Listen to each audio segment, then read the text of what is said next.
സെക്രട്ടേറിയറ്റിന് മുന്നിൽ അനിശ്ചിതകാല സമരം നടത്തുന്ന ആശാപ്രവർത്തകർക്ക് ഐക്യദാർഢ്യവുമായി സാമൂഹിക സാംസ്കാരിക പ്രവർത്തകർ പങ്കെടുക്കുന്ന പൌരസാഗരം ആരംഭിച്ചു. ആശാപ്രവർത്തകരുടെ കുടുംബങ്ങളും വിവിധ മേഖലകളിൽ നിന്നായി നിരവധി പേരും പൌരസാഗരത്തിൽ പങ്കെടുക്കുന്നുണ്ട്.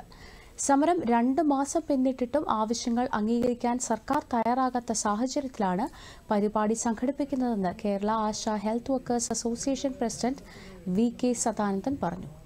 അതേസമയം ആശമാരുടെ അനിശ്ചിതകാല നിരാഹാരം ഇന്ന് 24ാം ദിവസത്തിലേക്ക് കടന്നു. ഇപ്പോൾ സെക്രട്ടേറിയറ്റിന് മുന്നിലുള്ള സമരപ്പന്തലിൽ നിന്നുള്ള തത്സമയ ദൃശ്യങ്ങളാണ് കാണുന്നത്. പക്ഷേ ഇന്ത്യയുടെ രാഷ്ട്രീയ അന്തരീക്ഷത്തിലെ ഒരു കളക്റ്റീവ് ഫോഴ്സാണ്. എങ്ങനെയാണ് ഇന്ത്യയുടെ രാഷ്ട്രീയ അന്തരീക്ഷത്തിൽ ഇടതുപക്ഷം സംസാരിക്കുന്നത്?